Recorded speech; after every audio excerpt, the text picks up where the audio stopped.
Step into the Timeless Tales library, where each story unfolds like a soft whisper, guiding you gently into a realm of restful calm. I'm Theodore, your host, and tonight I'll weave a tranquil tale to quiet your thoughts and lull you towards slumber. The Timeless Tales library thrives thanks to the support of listeners like you. If these stories bring you peace, please subscribe to help us keep crafting these serene escapes. As you cozy up, drop a comment below to share where you're tuning in from tonight, and tell us a destination you'd love a story to transport you to. Perhaps Prague, Kauai, the Andes, or Yosemite. Your dreams light the way for our little library's glow. This story is about a gentle, soothing, and relaxing Sherlock Holmes in the case of the Whispering Windows. A dense London fog cloaks Piccadilly as Dr. John Watson and Sherlock Holmes investigate a delicate mystery.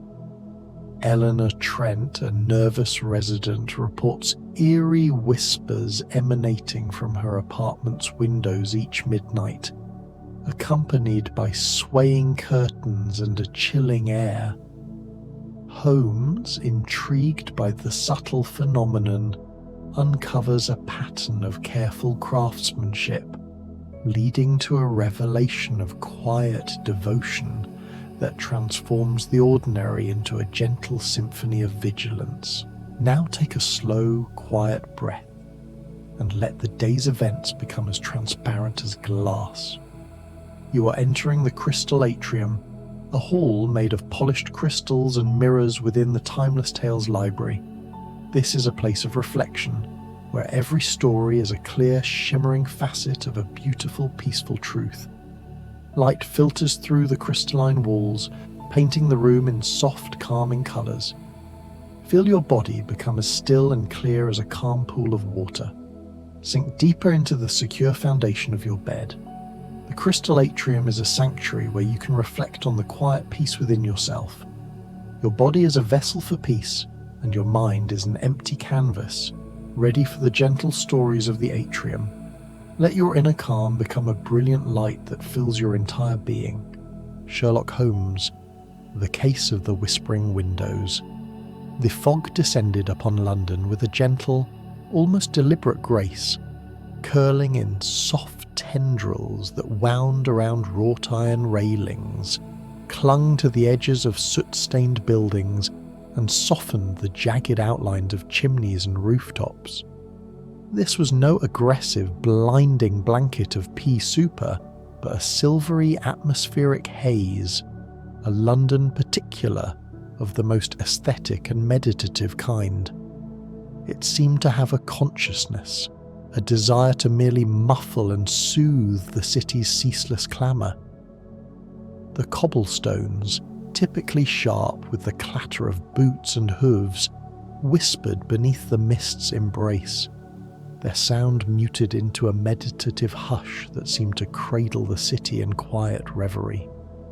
Gas lamps glowed with a warm, golden, almost Byzantine illumination, their light pooling across wet stones in rippling patches of amber, each halo trembling faintly as it bent through the haze.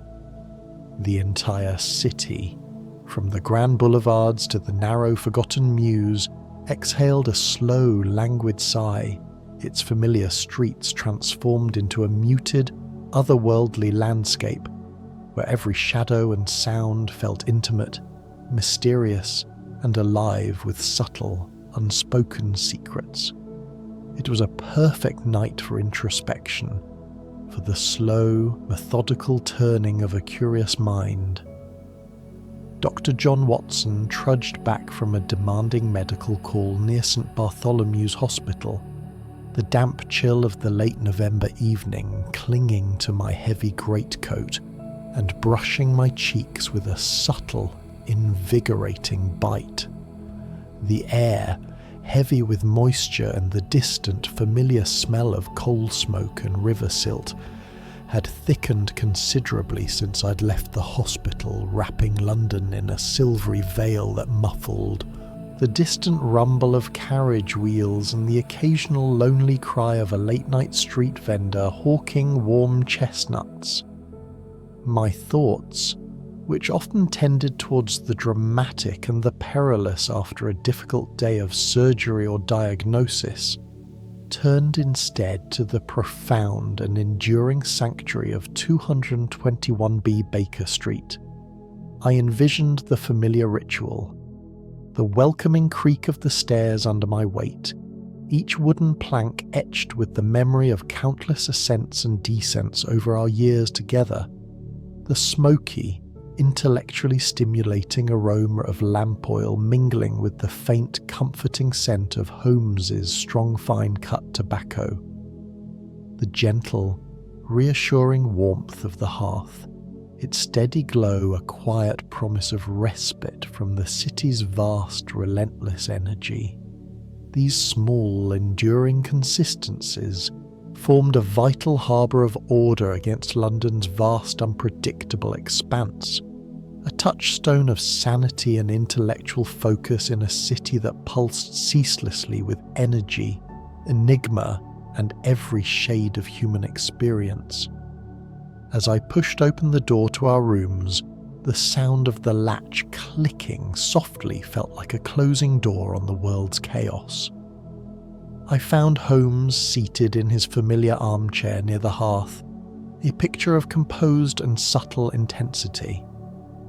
His cherished Stradivarius violin rested against his knee, its polished, aged wood catching the firelight in a deep, rich gleam, while around him lay a characteristic scattering of papers, notes, chemical diagrams, and foreign newspapers, arranged in a deliberate chaos only he could truly decipher.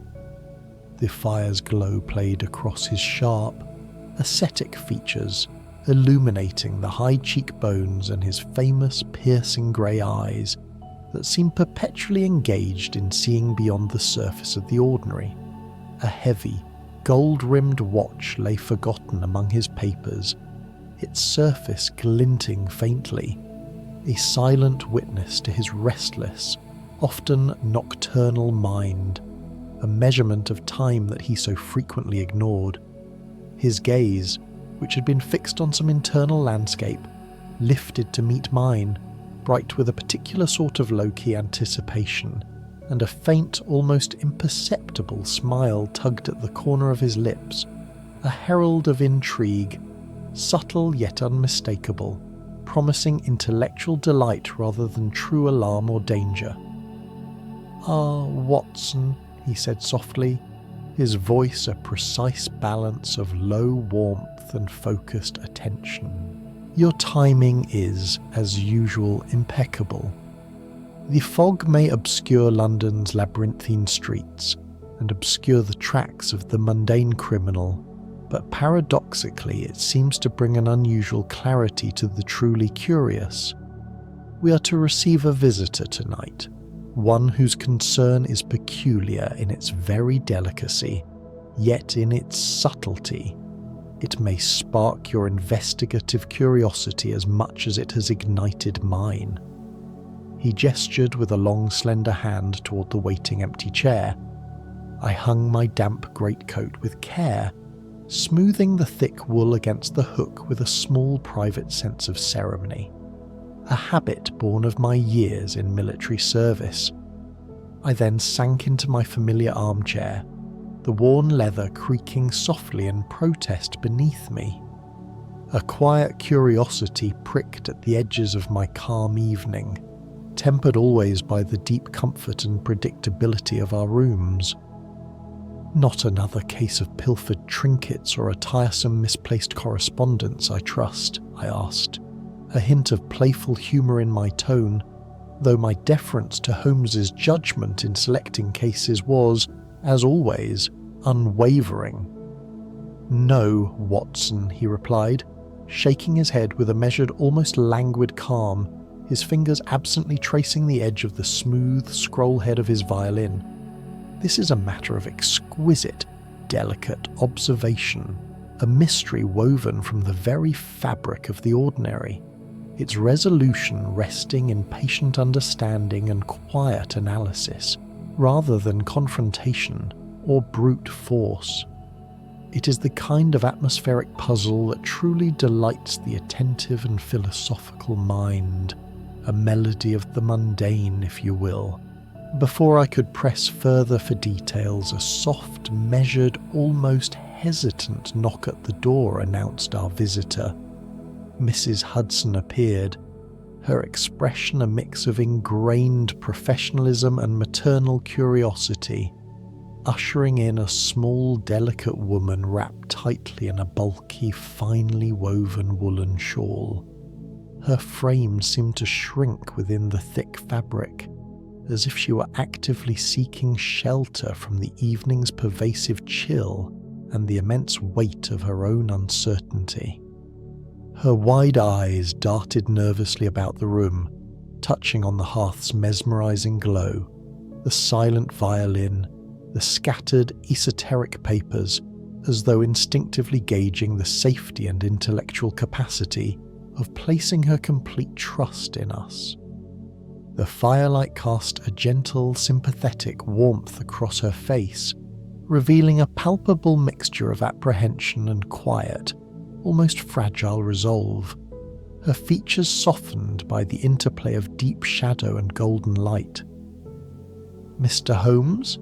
Dr. Watson," she said, her voice barely above a gentle whisper, each syllable carrying a tremor of both visible trepidation and quiet, desperate hope. "I deeply hope I am not intruding upon your valuable time.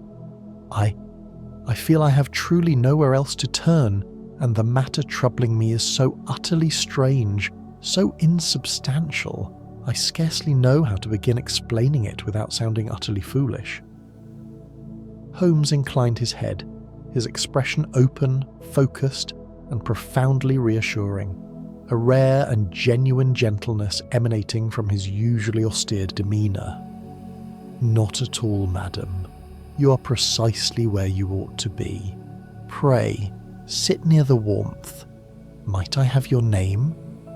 "Eleanor Trent," she replied, her voice gaining a fractional measure of strength as she settled into the chair he indicated.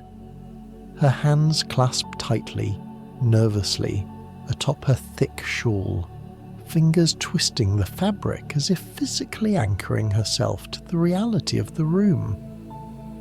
"I reside in a modest but comfortable apartment near Piccadilly Circus, on the second floor of an older Georgian building, for 3 nights in succession, and this is where I hesitate, precisely at the stroke of midnight, my windows," they whisper. Soft voices, indistinct, as if murmuring profound secrets, yet I assure you, absolutely no one is visibly present outside. The inner curtains sway inexplicably, as though brushed by an invisible hand, and a chilling, subtle air grows present, though the night is otherwise still. It's unnerving, certainly, yet it doesn't feel malevolent or overtly threatening, almost as if the sounds are meant only for me and are part of some strange private conversation.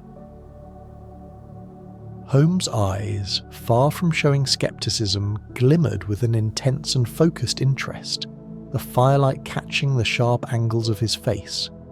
A small, appreciative smile formed, not of mockery, but of genuine intellectual recognition for the puzzle's deep subtlety.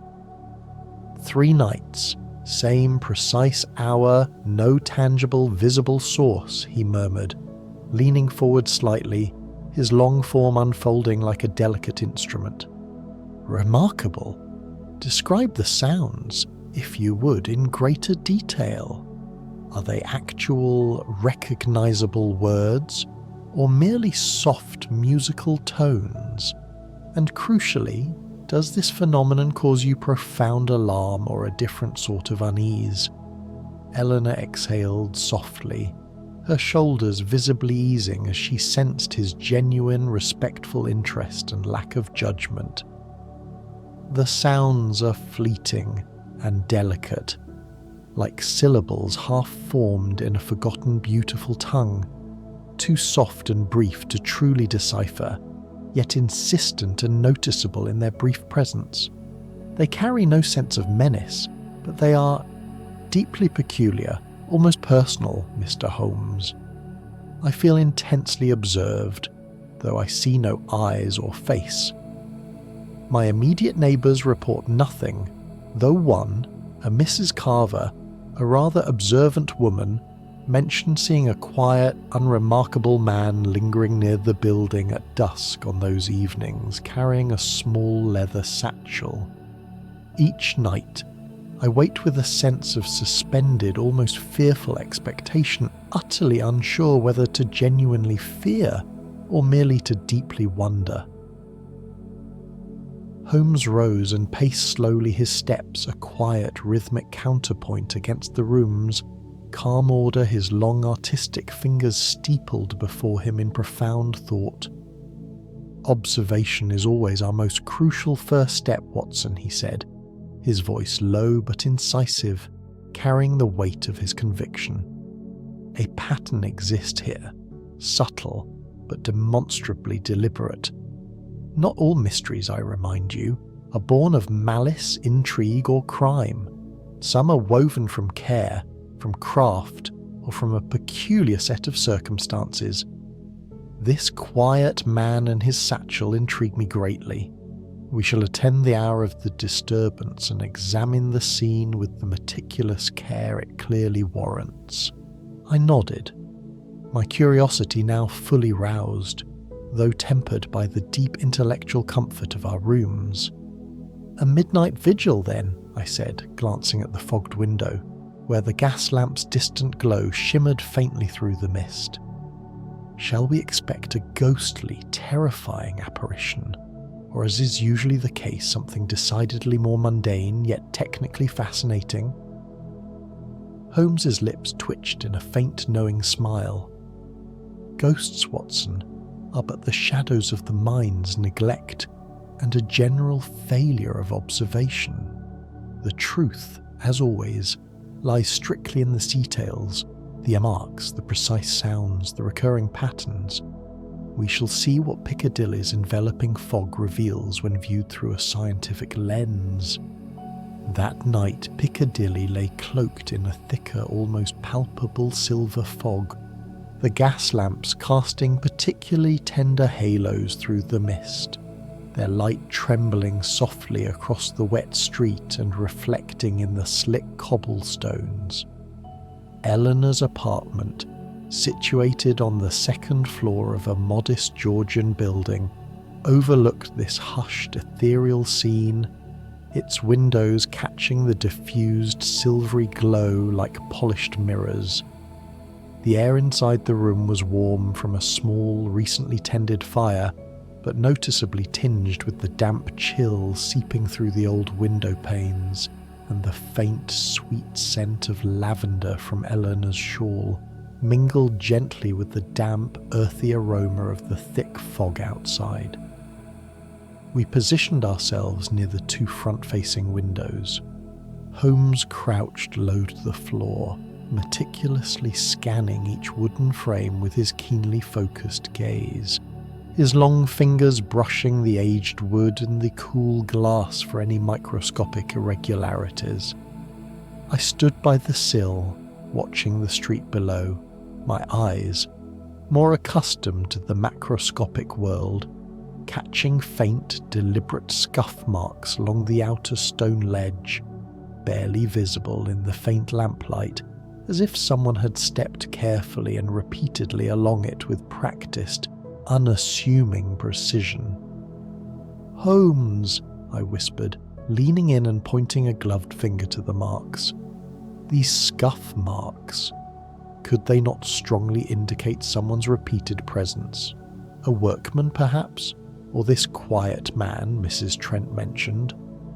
He nodded slowly, his intense attention fixed now on the glass itself, his fingers tracing the very edge of a pane seal. "Well observed, Watson. They suggest careful, repeated movement, not the haphazard tread of a mere passer-by. Note also the subtle yet distinct faint scratches near the metallic hinges and the wooden sash. They are deliberate, yet so utterly subtle as to be almost unnoticeable. They speak of a specialized tool. Let us now wait patiently and see precisely what the midnight hour reveals as a counterpoint to these physical clues. Eleanor sat in a corner, her shawl drawn even tighter, her hands clasped in quiet, focused tension. The fog outside seemed to press even closer against the glass, muffling the distant, faint clatter of a late carriage and the occasional solitary footfall, leaving only a deep, soft, meditative hush. The gas lamp's filtered glow, now milky white, shone through the thick mist, casting trembling, liquid reflections across the room, each one a delicate, silent dance of light and shadow. At precisely midnight, heralded by the distant, muted tolling of a church bell, a faint, almost musical rustle stirred the air right near the window. Soft, minute, almost musical murmurs fluttered right along the window panes, delicate and fleeting like syllables whispered in a forgotten ancient tongue. Simultaneously, the curtains swayed gently, though absolutely no draught was evident within the room. A fractional, subtle coolness brushed my skin, yet the air remained physically still. The whispers lingered for only a few brief heartbeats, their tones incomplete, yet hauntingly melodic, before fading entirely into the profound calm of the night. The fog outside seemed to hold its very breath, the lamplight now steady and luminously focused.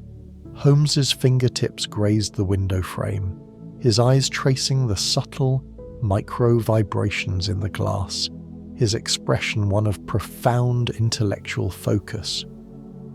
"Observe, Watson," he whispered, his voice barely audible above the misted night's hum. The faint micro-tremors of the panes, the precise, highly sensitive alignment of each sash. This, I assure you, is no natural or meteorological phenomenon. It is mechanical, executed with patience, specialized tools and a high degree of skill. Those scuff marks and scratches suggest our quiet man works with an almost unbelievable, deliberate care, inducing these highly specific vibrations to test the glass structure. Eleanor exhaled, a profound rush of relief mingling with awe, her eyes wide and reflective in the firelight. "It's over," she said softly, as if apologizing for her deep unease. "It's always so brief, yet the feeling of it lingers in my mind for hours afterward." Holmes straightened, a spark of pure intellectual satisfaction in his gaze. "The effect is undoubtedly intentional, gentle, and utterly precise.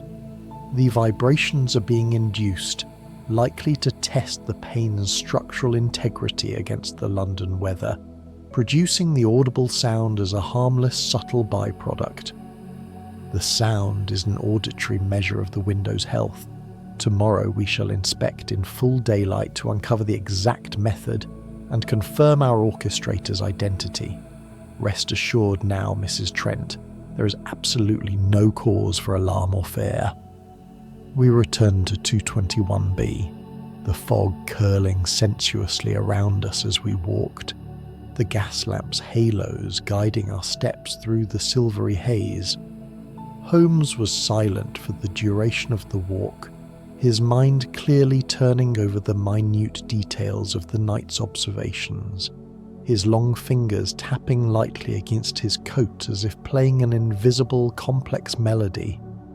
I too pondered the seemingly insignificant scuff marks, the faint scratches, and Eleanor's mention of the quiet man, wondering what subtle craft and unusual dedication lay behind the phenomenon. The next morning, Piccadilly stirred slowly beneath a lingering veil of fog, the weak sunlight filtering tentatively through the haze, scattering across rooftops and spilling through Eleanor's windows in soft, muted chiaroscuro beams.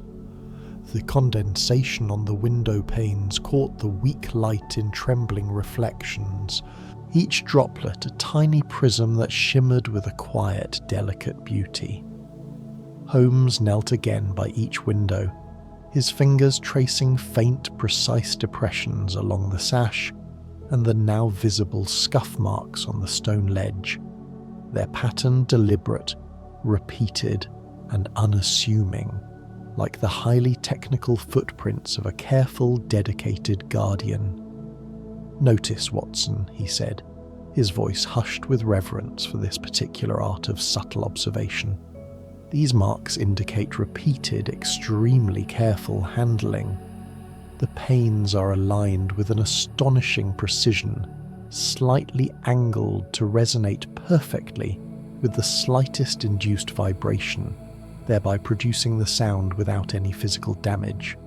See here, the distinct but faint scratches near the hinges, the subtle, specialized wear on the aged wood. These are not, Watson, the signs of negligence, hurried work, or amateur mischief, but of meticulous professional care and specialized craft. Our quiet man is not a culprit, but a highly skilled caretaker, preserving these antique windows with an artisan's artistry." I followed his gaze, genuinely marvelling at the subtle telling signs I had entirely overlooked, my mind slowly piecing together the final, unexpected clues. "A caretaker, you say?" I asked, intrigued by the unexpected twist. "But why at precisely midnight, and why such elaborate secrecy? Surely such important work could be done more conventionally by day." Holmes's eyes sparkled with quiet intellectual triumph. "The precise hour, Watson, suggests only discretion to avoid disturbing the residents, or perhaps just to indulge a personal preference for the profound quiet of the late night. The method, however, is pure artistry, transforming routine, necessary maintenance into a delicate, almost ritualistic symphony of vigilance. The scratches and this specific alignment indicate tools used with a specialized precision, perhaps a calibrated tuning fork or a specialized soft-headed mallet to induce the necessary vibrations without breaking the glass. Our orchestrator seeks only to preserve, not to alarm. Let us now seek him out with respectful inquiry." Our steps led us around to a narrow, seldom-used alleyway behind the Georgian building, where a modest workshop stood, half hidden by deep shadow and the persistent fog. The heavy wooden door was slightly ajar, revealing a small, orderly space cluttered with various tools, newly cut glass panes, and a large workbench worn smooth by years of highly skilled use. A man with kind, steady, and immensely tired eyes greeted us, his hands slightly damp and dusted from his work, his movements deliberate and unhurried, as if the world itself slowed in deference to his careful purpose.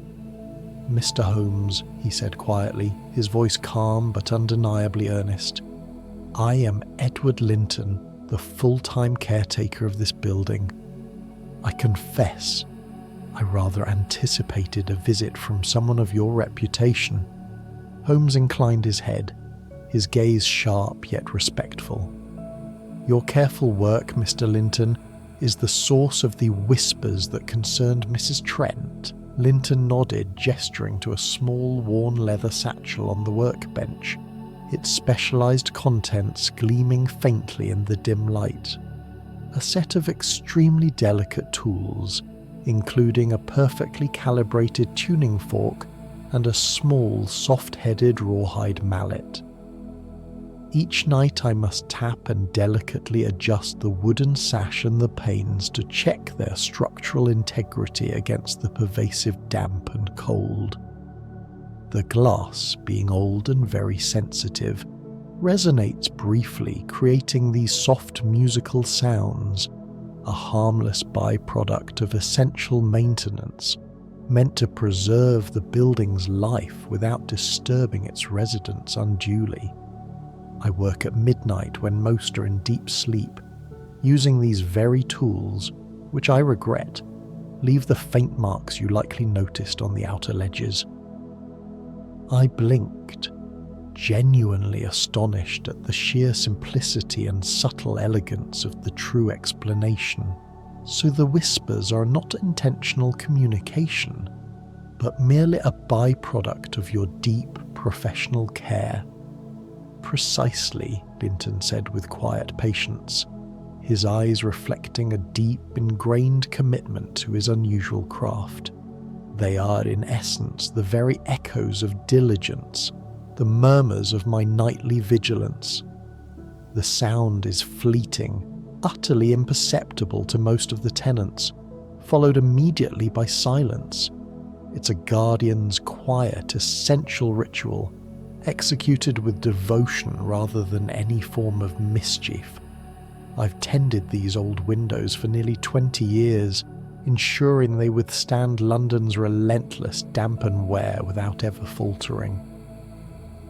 Holmes' expression softened entirely, a rare and profound hint of admiration in his eyes, his usually sharp demeanour tempered by a true respect for such subtle artistry.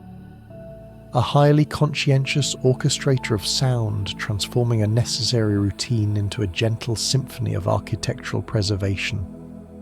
Rarely does one encounter such quiet dedication, executed with such patience and craft. Your work, Mr. Linton, is a form of quiet poetry, largely unnoticed yet utterly essential to the building's integrity. Linton inclined his head again, a faint, humble smile touching his lips. I seek only to maintain, Mr. Holmes. The windows are, in a very real sense, the building's eyes, and I ensure they remain clear, strong, and ready for another day. We returned immediately to Eleanor's apartment to share our conclusive findings. She listened with rapt, silent attention, her apprehension melting entirely into profound relief and a sudden, insightful appreciation as Holmes explained Linton's nightly ritual of maintenance and care.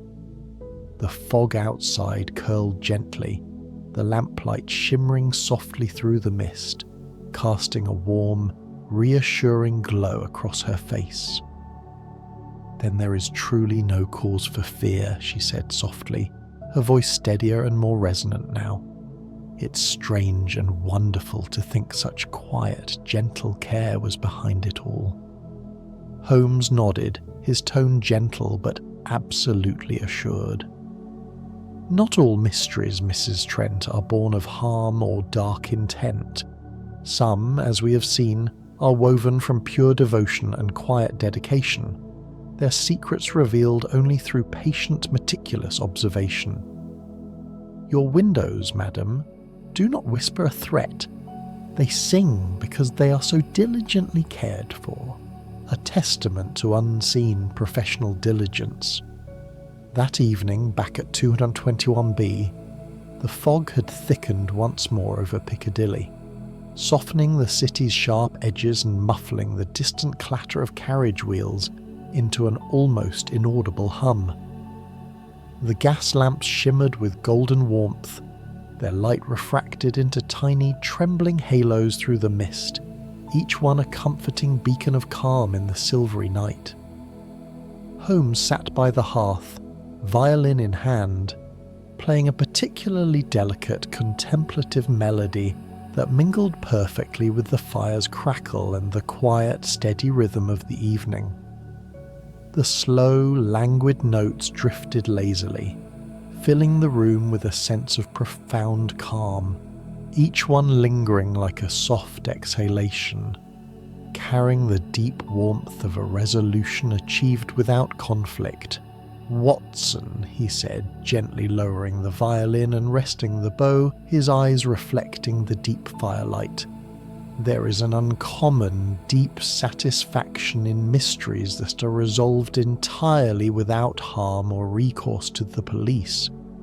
Linton's extraordinary diligence, those nocturnal whispers, are, as I said, a form of quiet poetry, preserving serenity through the most careful observation. The ordinary becomes utterly extraordinary when crafted with such care and intention, a crucial lesson in noticing the unseen work that binds our world together.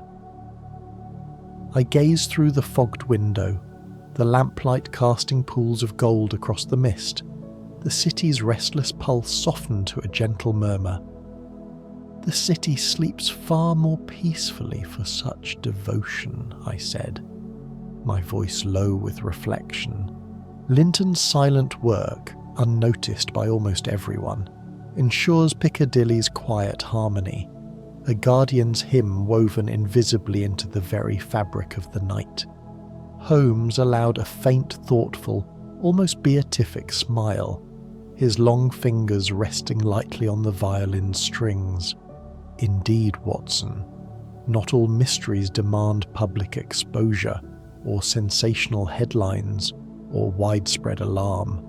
Some exist simply to teach us the profound value of patience, to notice the subtle beauty in the routine, and to cherish the quiet, often mundane acts that maintain the world's small yet crucial harmonies.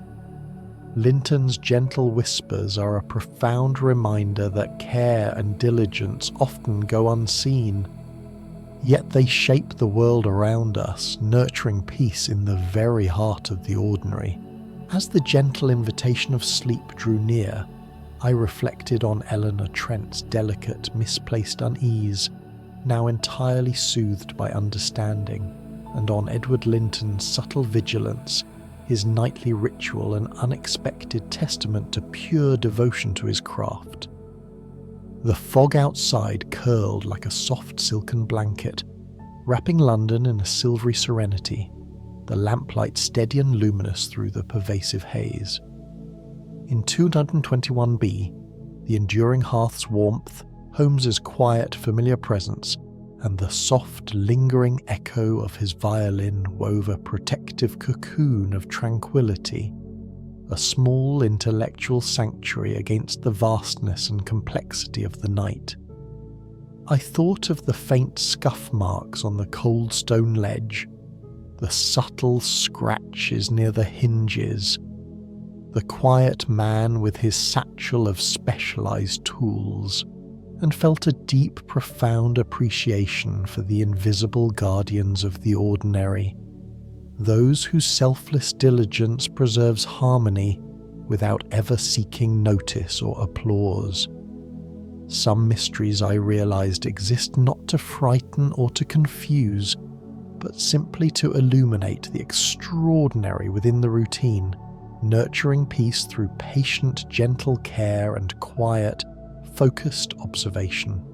As my eyes finally closed, the city exhaled in silver mist, its streets cradled in a sudden calm, and I felt an enduring comfort, knowing that unseen hands like Linton's kept Piccadilly safe, cared for, and gently alive. The fog lingered longer that night, curling lazily along rooftops and street corners, veiling London in a particularly tender, silvery embrace that seemed to hold the city suspended in time. The gas lamps glowed with an unusual steadiness, their light a constant beacon through the mist, each halo a quiet promise of continuity and gentle order. Holmes's violin lay utterly silent now, its deep resonance lingering in the very corners of the room, mingling with the fire's soft, familiar crackle and the faint, familiar scent of lamp oil and pipe tobacco. I sank deeper into my worn armchair, the intense warmth of the hearth spreading through me, and reflected once more on the simple yet profound lesson of the whispering windows, that careful attention, devotion to craft, and gentle, non-intrusive intervention can create subtle beauty and preserve serenity. often unnoticed, often entirely uncelebrated by the world at large. The case, while lacking the sensationalism that so often drives the London press, contained a deeper, more enduring satisfaction. It was a victory of the mind over mere assumption, a triumph of the patient observer over the hasty conclusion. The fear that had gripped Eleanor Trent was a genuine psychological phenomenon, but the cause was a practical protective mechanism. I considered how often in our lives we misinterpret the subtle signs around us, mistaking care for threat or routine for danger, simply because we lack the acuity or the patience to truly observe. The world is full of Edward Lintons, toiling quietly in the shadows, their work the bedrock of our comfort and security. Holmes observed me for a moment, his unique eyes glimmering with a rare, quiet understanding that transcended mere words. "Some mysteries, Watson," he reiterated, his voice a low, thoughtful murmur, "exist not to alarm or to punish, but to illuminate a subtle, internal beauty and nurture a profound delight in the ordinary. In the quiet diligence of others, we find crucial lessons for ourselves. The virtue of patience, the necessity of care, and the importance of an enduring attentiveness to the world's small, beautiful wonders." I nodded slowly, letting the deep thought settle, the comforting warmth of the room and the soft, embracing quiet of the fog outside, lulling my mind into a state of profound rest. The city's distant pulse, so softened by the thick mist, seemed to beat in perfect rhythm with the hearth, with Holmes' silent, steadfast presence, and with the memory of Linton's careful, rhythmic taps on the glass. As sleep finally claimed me, I carried with me a profound and gentle calm, knowing that some enigmas exist not to expose a hidden darkness, but simply to remind us to pause, to observe, and to cherish the tender, patient, and essential rhythms of life that weave harmony into the very fabric of the everyday world.